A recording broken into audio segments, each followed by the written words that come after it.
जंगल के पेड़ इतने घने थे कि तेज चमकती हुई सूरज की किरणें भी जंगल के अंदर अपनी रोशनी नहीं बिखेर पा रही थी। उसी जंगल में कुछ 40-50 जंगली भेड़ियों के झुंड ने एक लड़की को घेर रखा था। उसकी उम्र करीब 17 साल थी। निया बहुत घबरा रही थी, लेकिन उसने अपना बैग ऐसे पकड़ा था जैसे वो कोई हथियार हो। मेरे पास मत आना, मैं तुमसे ज्यादा खतरनाक हूं और मेरी नसों में खून नहीं, जहर दौड़ता है। निया ने उन भेड़ियों को गीदड़ भभकी दी। वो घबराने के साथ साथ काफी दुखी भी थी।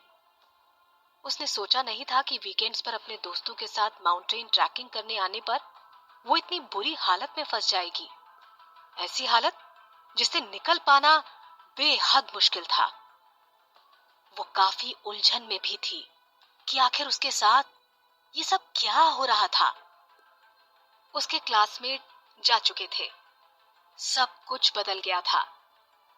एक भेड़िया धीरे से गुर्राया और अपने पिछले पैर से जमीन खोदते हुए हमला करने की पोजीशन में आ गया। वो आगे बढ़ने से पहले अपनी आंखें घुमा रहा था, जैसे वो किसी से डर रहा हो। इतना ध्यान देने के बावजूद भी वो आता हुआ खतरा महसूस नहीं कर पाया।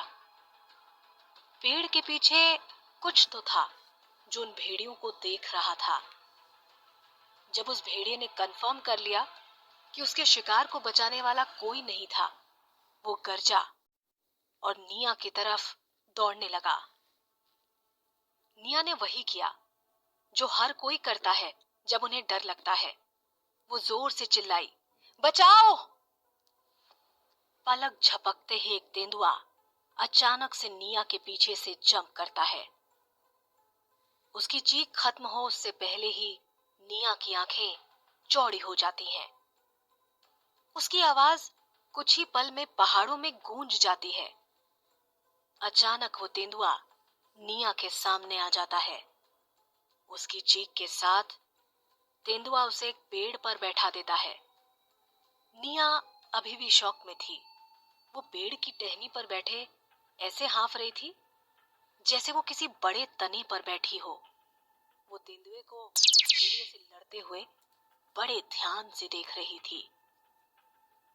मुझे लेपर्ड ने बचाया है, ये जरूर कोई सपना है ना?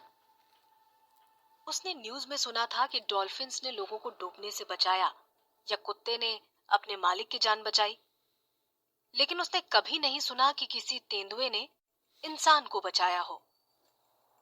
फिर तेंदुआ जोर से दहाड़ता है और अचानक से भेड़िए पर हमला कर देता है और उसे नीचे गिरा देता है। एक ही बाइट में वो भेड़िए को मार देता है। कुछ भेड़िए तेंदुए पर हमला करने की तैयारी में थे। ये देखकर निया का कलेजा मुंह में आ जाता है। फिर तेंदुआ दौड़कर अगले भेड़िए को मार देता है और एक ही पल में तीसरे को भी खत्म कर देता है। इतनी ज्यादा घेरेबंदी के बाद भी तेंदुआ अपने दुश्मनों पर हमला करने में कामयाब हो जाता है। वो इतना तेज था कि किसी भी भेड़िए को उस पर हमला करने का मौका ही नहीं मिला। वो जब जब तेंदुए के पास आते थे, तब तब उनकी मौत आती थी। अभी तक उनकी लड़ाई खत्म नहीं हुई थी, लेकिन निया निश्चिंत हो जाती है क्योंकि उसे पता था कि तेंदुआ जीत ही जाएगा। जैसा कि सोचा था, करीब आधे घंटे बाद तेंदुआ सारे भेड़ियों को मार देता है और बाकी के भेड़िए, जिनका अब कोई लीडर नहीं बचा था, वो भाग जाते हैं। निया पेड़ से जंप करने वाली होती है, तभी तेंदुआ उसकी तरफ देखता है। उसके मुंह से खून गिर रहा था। वो चमकती आंखों से उसे देखता रह जाता है। अगले ही पल में निया डर जाती है। अब वो खतरे में थी। फिर तेंदुआ दौड़ने लगता है और हवा में जंप करता है। फिर अचानक से वो तेंदुआ एक आदमी में बदल जाता है। वो लंबा और दुबला पतला था, लेकिन काफी फ्लेक्सिबल था। उसके भागते हुए पैर धीरे धीरे जमीन पर आते हैं। फिर कुछ ही छलांगों में वो पेड़ पर आ जाता है। उसकी चमकीली आंखें निया को देख रही थीं। बेहद खूबसूरत। कोई लड़की इतनी सुंदर कैसे हो सकती है? वो इंसान बना तेंदुआ उस जंगल के मासूम जीवों का राजा, खूंखार जिराज था। लेकिन आज देखकर ऐसा लग रहा था जैसे किसी ने उस जंगली के दिल को सूली पर लटका दिया हो। एक बात तो पक्का पता थी कि उसे उस लड़की से पहले नजर में प्यार हो गया था। निया अचानक उस तेंदुए को एक इंसान में तब्दील होता देखकर शॉक्ड हो गई थी।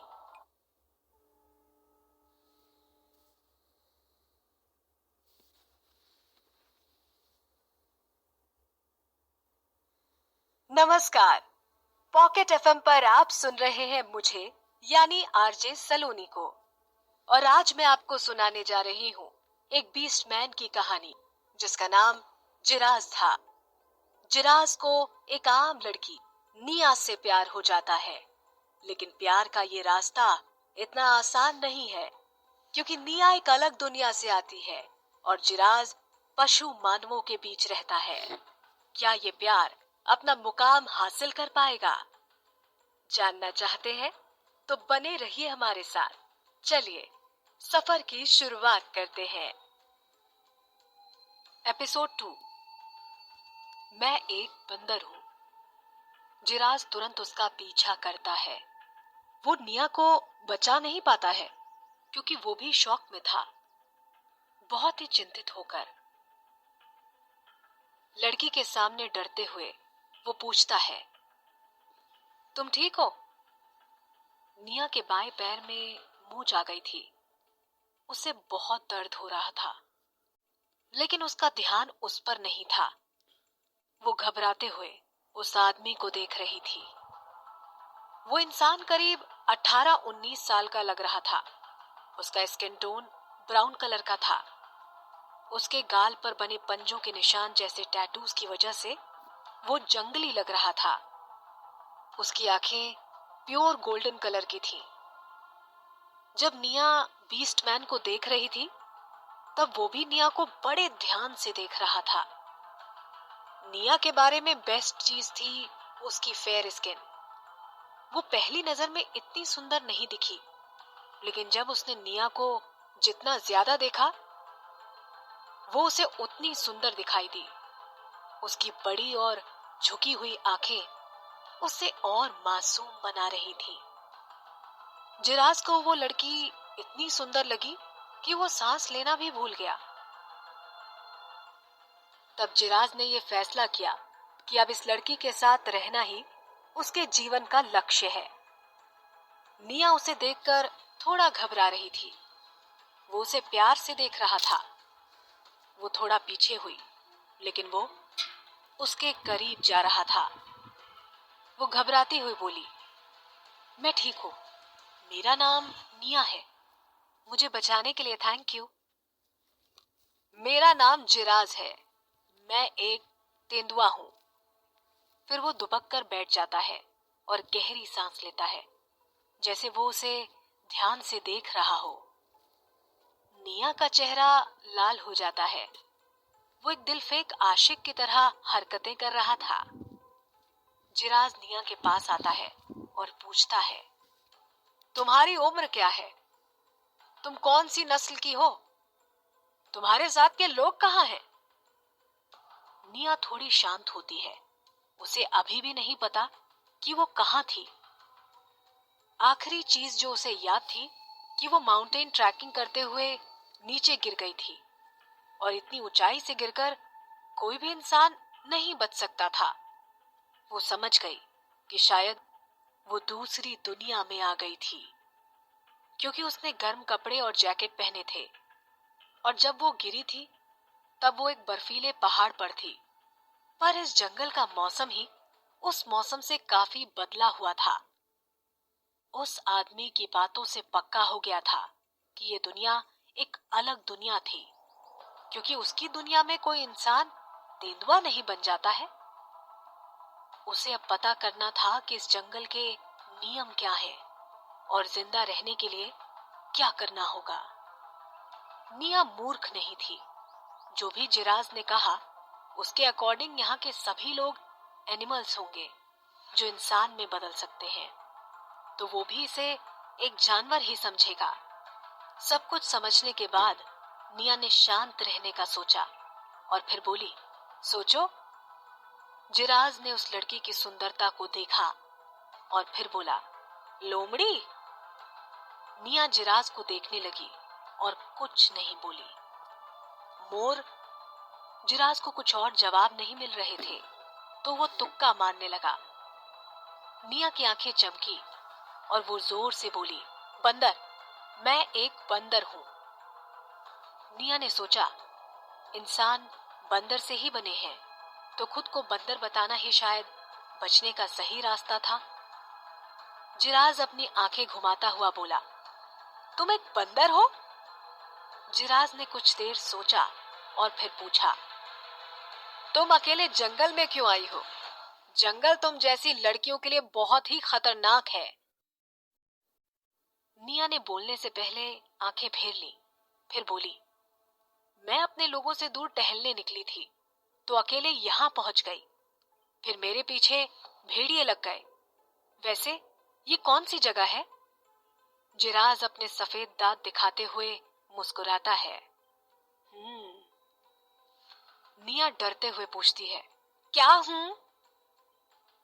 तब जिराज ने बड़े फक्र से कहा, मैंने तुम्हें ढूंढा है, इसलिए अब तुम मेरी हो।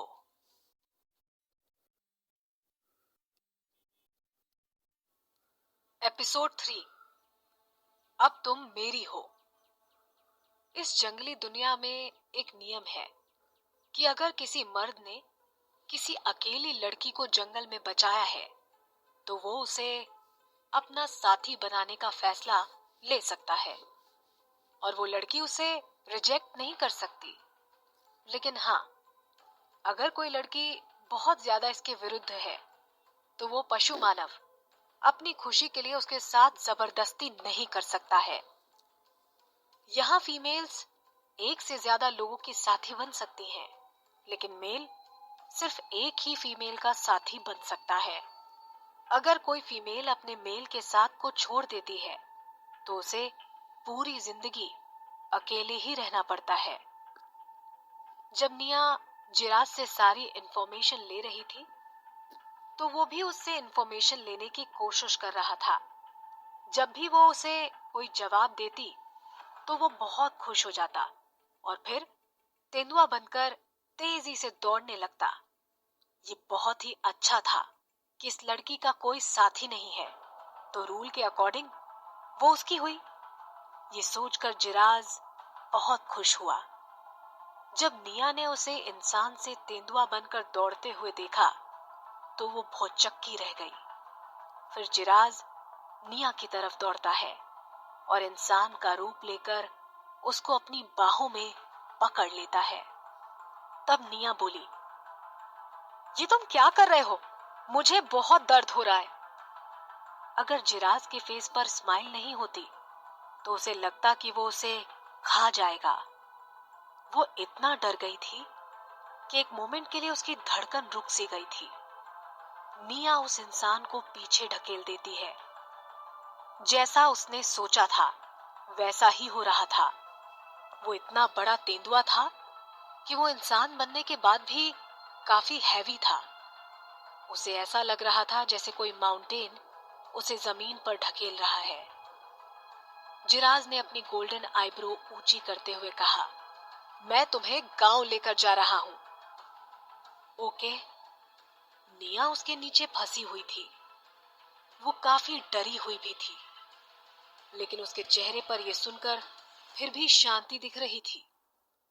जिराज कड़क आवाज में बोलता है, मैं ये बिल्कुल साफ कर देता हूं, लड़कियां बहुत खास होती हैं, इसलिए उन्हें एक से ज्यादा पुरुषों की साथी बनने की इजाजत है, लेकिन मेरी साथी सिर्फ मेरे ही साथ रह सकती है, समझ गई? एक मोमेंट के लिए निया ब्लैंक हो जाती है। लड़की होने की ये सजा है और वो उसकी कब हो गई? मैंने कब कहा कि मैं तुम्हारी साथी बनूंगी? निया बहुत गुस्सा थी। फिर उसने थोड़ी हिम्मत दिखाई। जिराज के फेस पर स्माइल आ गई। तुम्हें मैंने बचाया है तो तुम मेरी हुई। निया के पास बोलने के लिए कोई शब्द नहीं था। निया जिराज से बहस करती रही, लेकिन फिर जब उसने अपने आसपास घना जंगल देखा तो वो डरने लगी। फिर जब निया उसकी बातों का जवाब नहीं दे पाई तो वो चुप हो गई। जिराज फिर जानवर में बदल गया। वो बहुत खुश था क्योंकि वो अपनी साथी को अपनी पीठ पर बैठाकर अपने गांव ले जा रहा था। तेंदुआ गांव 2 माउंटेन के बीच में था।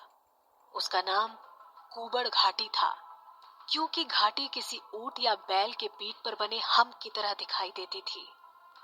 तेंदुआ गांव के किनारे पर एक लेक है। आधी लकड़ियों से ढकी हुई है और आधी खाली है। जिराज ने अपने मुंह में एक मरा हुआ भेड़िया पकड़ा था और उसकी पीठ पर निया बैठी थी, जो उबड़ खाबड़ रास्ते की वजह से नम हो गई थी। जिराज झील पर पहुंचने के बाद रुक जाता है। एपिसोड 4 कुबड़ घाटी। जिराज अपने मुंह से भेड़िए को नीचे रख देता है और फिर घुटनों के बल नीचे बैठ जाता है ताकि उसकी पीठ जमीन पर टिक जाए। फिर निया नीचे उतर जाती है। सामने जो जगह है वहां मैं और मेरा परिवार रहता है, जिराज ने कहा। अभी उसने इंसान का रूप बना लिया था। जब निया उसे नीचे बैठकर झील से मिट्टी निकालते हुए देखती है तो वो उत्सुक हो जाती है। फिर निया की तरफ आता है और उसके पूरे फेस पर लगा देता है। आह! निया चिल्लाती है। फिर अपने हाथ मुंह पर फेरते हुए बोलती है, ये तुम क्या कर रहे हो? जिराज उसका हाथ पकड़ लेता है और फिर अच्छे से मिट्टी उसके फेस पर लगा देता है। तुम बहुत सुंदर हो और अगर तुम ऐसे ही अंदर आई तो यहाँ के कई लोग तुम्हें पाने की कोशिश करेंगे। वैसे तो मैं इनसे डरता नहीं, लेकिन कभी अगर मैं नहीं रहा तो कहीं ये तुम्हें उठा कर ना ले जाएं। क्या? लेकिन मैंने कब माना कि मैं तुम्हारी साथी हूं? निया ने गुस्से से कहा। वो जिराज के मुंह से सुंदर शब्द सुनकर मन ही मन खुश हो रही थी, क्योंकि उसकी असल दुनिया में लोग बहुत कम उसके लिए इस शब्द का यूज करते थे और जिराज जवान था तो निया मन ही मन खुश हो रही थी। जब जिराज ने उसे छोड़ दिया तो वो नदी में अपना मुंह धोने लग गई। तभी उसे जिराज की गुस्से वाली आवाज सुनाई देती है। अगर तुमने अपना चेहरा धो लिया तो मैं तुम्हारे चेहरे को नोच दूंगा, फिर वो सुंदर नहीं दिखेगा। धमकी देने के बाद जिराज को बेचैनी होने लगी, क्योंकि लड़की फिजिकली तो वीक होती है लेकिन अपने लुक्स को लेकर काफी ध्यान रखती है, और अगर इसने उसकी बात मानने से मना कर दिया तो वो क्या करेगा? निया ने उसे देख रखा था कि वो तेंदुआ कितना खूंखार हो सकता है, तो उसे पता था कि वह ऐसा कर सकता है। उसके सिर्फ मुंह पर मिट्टी थी और नदी का पानी बहुत क्लीन था, तो वो उसे फेशियल की तरह यूज कर लेगी। ठीक है, मैं मिट्टी साफ नहीं करूंगी। निया उसकी धमकी से दुखी थी। वो सोच रही थी कि एक बार गांव में पहुंच जाऊं, फिर इस आदमी से दूर जाने का कोई ना कोई रास्ता ढूंढ लूंगी। ये बहुत ही खतरनाक है। जिराज बहुत खुश हो जाता है। वो भेड़िए को काटकर धो लेता है और फिर निया को बोलता है, चलो। फिर वो तेंदुआ बन जाता है और तेजी से निया के सामने आ जाता है। निया मुंह सिकोड़ते हुए उसकी पीठ पर बैठ जाती है। कुबड़ घाटी सामने ही थी। घाटी से एक छोटी सी नदी बहती थी। घाटी को देखकर जिराज तेजी से आगे बढ़ने लगता है। नदी घाटी को 2 हिस्से में बांटती थी। पहाड़ के बेस में कुछ लकड़ी के घर बने हैं जहां इंसान रहते हैं, और घर के बाहर कुछ एनिमल्स घूम रहे थे। जिराज बोलता है, यहाँ पहले तेंदुए रहते थे, लेकिन साथ में बाघ, भेड़िए और शेर भी रहते थे। वहां के मानवों ने एनिमल स्किन की बनी हुई स्कर्ट्स पहनी थी। वहां सब लोग बॉडी बिल्डर्स की तरह लग रहे थे। वहां सभी लोग हैंडसम थे। कुछ के फेस पर जिराफ जैसे ही टैटूज बने हुए थे। बस उसके फेस पर 2 निशान बने थे। बाकी लोगों के फेस पर सिर्फ एक था।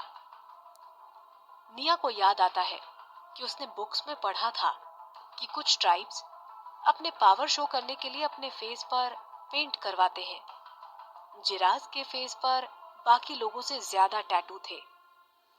क्या इसका मतलब था कि उसका स्टेटस सबसे ज्यादा था?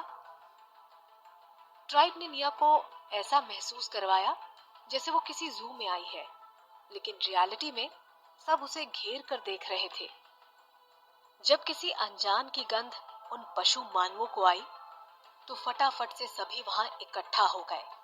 जिराफ, तुम इस लड़की को कहां से लेकर आए हो? ये कितनी गंदी है।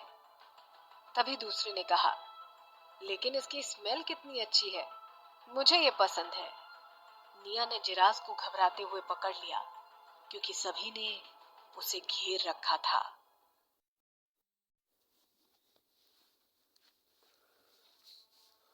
एपिसोड 5, कश्मीरा। जिराफ के मुंह में खाना था, फिर भी वो अपने गले से दहाड़ा। सभी लोग दूर हट जाते हैं, लेकिन फिर भी निया को देखते रहते हैं। उन लोगों की दहाड़ सुनकर निया डर जाती है। वो जिराफ से दूर जाने का प्लान होल्ड पर रख देती है। दूर हटो, दूर हटो। भीड़ के पीछे से एक लड़की की आवाज आती है। निया की आंखों में चमक आ जाती है। एक लड़की दूसरी लड़की से ज्यादा अच्छे से बात कर सकती है। सारे पुरुष पीछे हट जाते हैं। पीछे से 3 लड़कियां आती हैं जिन्होंने एनिमल्स के स्किन से बने टॉप और स्कर्ट्स पहन रखे थे। उनकी स्किन्स भी मेल्स की तरह ही भूरी थी, पर उनके अंदर वाइल्ड एनिमल्स की तरह कोई पावर नजर नहीं आ रही थी। निया तीनों को देखती है। उसे विश्वास नहीं हो रहा था कि आखिर मेल्स और फीमेल्स में इतना डिफरेंस क्यों है, जबकि ये लोग सेम स्पीशीज के हैं।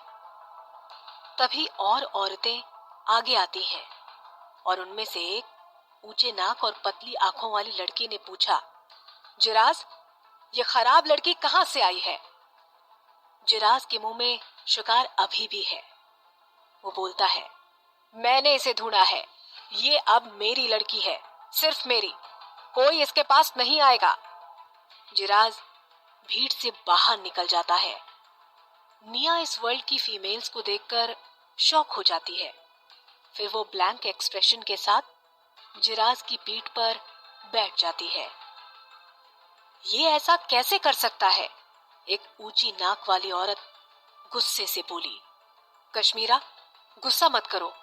हमारी कश्मीरा सबसे सुंदर है। जिराफ ने कभी तुम्हारी सुंदरता की तारीफ नहीं की और तुम्हें रिजेक्ट कर दिया। आगे कभी उसके साथ बात मत करना। एक मर्द ने उसे गले लगाकर शांत करते हुए कहा। कश्मीरा तेंदुआ कबीले में सबसे पॉपुलर थी। वो सबसे सुंदर तो नहीं थी, लेकिन अहंकारी थी। वैसे तो वो कभी आगे बढ़कर किसी आदमी से अपना लगाव नहीं दिखाती थी, लेकिन जिराफ जवान था। उसे सिर्फ 18 की उम्र में सबसे खूंखार तेंदुए की उपाधि मिली थी। फिर भी जब कश्मीरा ने जिराफ को अपने प्यार के बारे में बताया, उसने कश्मीरा को रिजेक्ट कर दिया था। इसी वजह से कश्मीरा बहुत ज्यादा दुखी थी। उसे लगता था कि जिराफ दूसरे शहर से आया है तो उसका स्टेटस हाई है। उसने कभी उम्मीद नहीं की थी कि वो आज एक खराब और अजीब दिखने वाली लड़की को लेकर आएगा। मुझे विश्वास नहीं हो रहा कि मेरा उस खराब लड़की से कोई मुकाबला ही नहीं है, कश्मीरा ने कहा। बिल्कुल सही, हमारी कश्मीरा तो सबसे सुंदर है। जिस मर्द ने उसे गले लगाया था वो तुरंत कश्मीरा की बात से सहमत हो जाता है।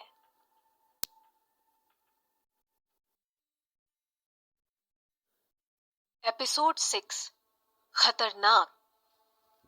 जिराज और निया जिराज के घर पहुंच जाते हैं, क्योंकि उसका घर जंगल के पास और गांव के किनारे ही था।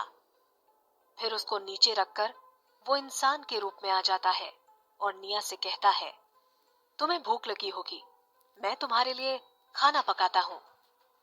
जिराज, जो कि इंसान के रूप में सिर्फ अंडरवेयर में था, वो अंदर से एक जानवर के खाल की बनी पोशाक उठाता है और पहन लेता है। फिर वो कुछ सूखी लकड़ियां लाकर उन्हें जलाता है। निया जिराज के लकड़ी से बने घर में देखती है। वो बहुत सिंपल है और उसमें सिर्फ एक ही कमरा है। उसमें लेफ्ट साइड में घास का नेस्ट है और राइट साइड में लकड़ी, एनिमल बोन्स, एनिमल स्किन और कई चीजों के ढेर रखे हैं। आग जलने लगती है। जिराज पूरा भेड़िया उसमें रख देता है। बार बार वो निया को भी देखता है। जब जब वो उसे देखता है, वो और सुंदर दिखती है, जबकि अभी उसके चेहरे पर मिट्टी लगी थी। फिर भी उसे लगता है वो बहुत सुंदर थी। तुम्हें कौन सा स्वाद पसंद है? अचानक से जिराज पूछता है, जो लकड़ी पर मांस को ग्रिल कर रहा था। तुम्हारा मतलब फ्लेवर्स? तुम्हारे पास कौन से मेरा मतलब स्वाद है? जिराज अंदर पड़ी लकड़ी को देखता है और बोलता है, अभी तो सिर्फ चंदन की टहनियां हैं। अगर तुम्हें कोई और स्वाद पसंद है तो मैं बाद में तुम्हारे लिए काट दूंगा। निया कंफ्यूज्ड होकर जिराज को देखती है। क्या ये खाने के बारे में बात कर रहा था? क्या ये लोग टेस्ट के लिए फायरवुड यूज करते हैं? कुछ भी चलेगा, जो भी तुम खाओगे मैं भी खा लूंगी, निया ने कहा। उसे ज्यादा भूख नहीं थी। क्या तुम्हारे पास चावल है? अचानक से जिराज का हंसता हुआ चेहरा बदल जाता है। फिर वो गुस्से से निया को देखता है। इसके बारे में सोचना भी मत। जिराज का गुस्सा देखकर निया थोड़ा पीछे हो जाती है। क्या तुम्हें पता है तुम्हारे जैसी लड़की के लिए चावल लगाने में कितने आदमी भूख से मर गए हैं? जिराज की आंखों में गुस्सा और नफरत थी। मैं तुम्हारे लिए खाने में चावल को छोड़कर कुछ भी ला सकता हूँ, लेकिन मुझे ऐसी लड़की से नफरत है। जिराज कुछ ज्यादा ही बोल रहा था, पर वो पूरी तरह गलत भी नहीं था। उसने आगे कहा, मर्द हर साल मरते हैं। चावल उगाने के लिए काफी मेहनत करनी पड़ती है और उसके लिए मर्दों को हमेशा खेत पर ही रहना पड़ता है। कई बार भूख की वजह से उनके शरीर कमजोर हो जाते हैं। हर साल ऐसे पुरुष भी होते हैं जो शिकार करने जंगल में जाते हैं, लेकिन वापस नहीं आते। निया शॉक्ड हो जाती है। क्या राइस उगाना इतना खतरनाक था? वो कुछ देर के लिए सोचना बंद कर देती है और बोलती है, ठीक है, तुम्हें इतना गुस्सा करने की जरूरत नहीं है। मैं चावल नहीं खाने वाली। जिराज खुश हो जाता है और वो निया का सर टच करता है। शाबाश। निया वो बड़ा सा हाथ अपने सर से हटा देती है। जिराज अपना हाथ निराशा से हटा लेता है। निया को जब पता चलता है कि उसके पैर में सूजन आ गई है, तो वो अपने पैर की मसाज करती है। वो कुछ नहीं कर सकती है, सिर्फ दर्द से उसके मुंह से आह निकलती है। क्या हुआ? जिराज पूछता है। निया मसाज करती हुई कहती है, कुछ नहीं। जिराज उसका सूजा हुआ पैर देख लेता है। वो फायरवुड नीचे रखकर उसका पैर उठाकर करीब से देखता है। हे भगवान, तुम्हें तो चोट लगी है। जिराज के ये भाव देखकर निया दंग रह जाती है। मुझे विश्वास नहीं हो रहा है, मुझे ये पहले नहीं दिखाई दिया। जिराज दुखी दिखाई देता है और तब वो उसके पैरों पर किस करता है। निया का चेहरा लाल हो जाता है। वो जिराज को लात मारकर दूर करने की कोशिश करती है, लेकिन वो थोड़ा सा भी दूर नहीं जाता। निया के पैर में ज्यादा दर्द हो जाता है और वो दर्द के मारे चिल्लाती है। जिराज बेचैन हो जाता है। वो जल्दी से निया को अपने कंधे पर बैठाता है और गांव की तरफ वैद्य के पास दौड़ने लगता है। एपिसोड 7, चोट। अविनाश, तुम कहाँ हो? बाहर निकलो। जिराज निया को लेकर गांव के किनारे एक लकड़ी के घर की तरफ जाता है। जिराज की आवाज सुनकर एक आदमी बाहर आता है। वो बाकी लोगों से छोटा दिखाई दे रहा था। उसके फेस पर भी कोई टैटूज नहीं थे और वो काफी शांत था। क्या हुआ? अविनाश दरवाजे पर आता है और उसकी नजर जिराज के हाथ में निया पर जाती है। क्या इस लड़की को चोट लगी है? इसे अभी अंदर लेकर आओ। जिराज बिना कुछ बोले निया को अंदर लेकर जाता है। जंगल के उस डॉक्टर का घर दूसरे पशु मानवों से काफी बड़ा था। उसके घर में दवाइयों की महक फैली हुई थी। निया अपनी नाक सिकोड़ती है क्योंकि उसे किचन से बू आती है।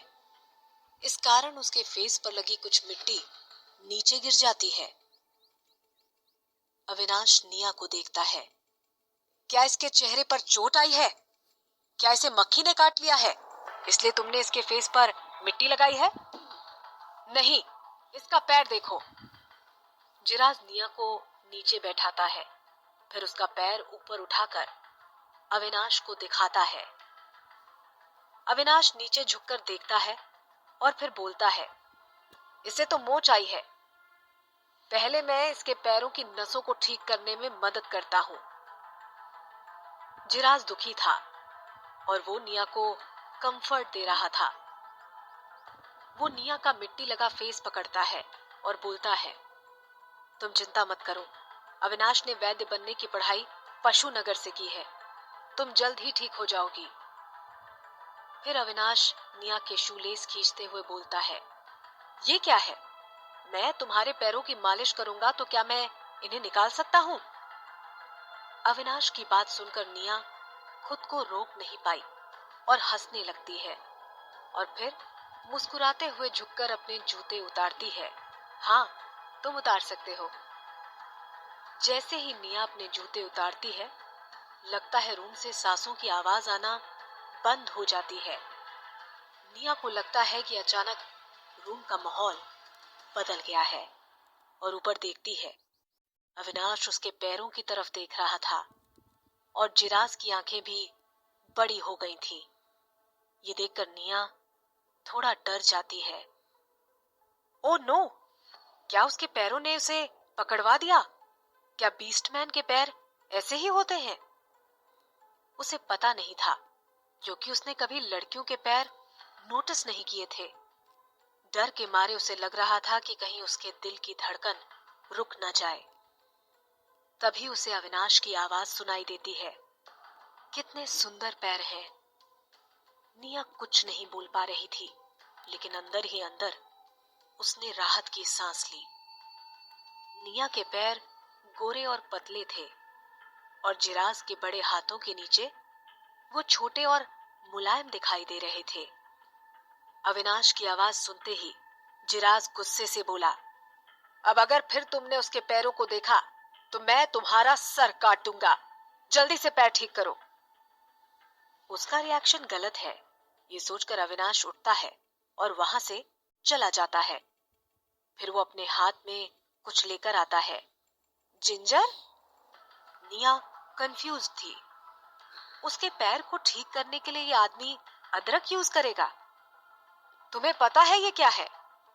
अविनाश निया की तरफ देखकर बोलता है। तब निया पूछती है, तुम्हें जिंजर का मतलब पता है? तुम इंग्लिश बोलते हो? अविनाश बोला, हाँ, मैं शहर से पढ़ के आया हूँ और ये अदरक जैसा दिखता है, पर इसे पीली जड़ कहते हैं और इसे ब्लड सर्कुलेशन ठीक करने के काम में लेते हैं। अब मैं इससे तुम्हारे पैर की मालिश करूंगा। अविनाश छोटे चाकू से जिंजर की रूट को छीलता है और फिर उसे निया के पैर पर रगड़ता है। ये साफ जिंजर ही है। ये कितने अजीब लोग हैं।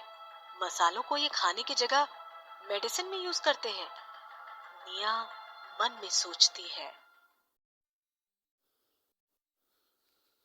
एपिसोड 8, मसाले या दवाइयां।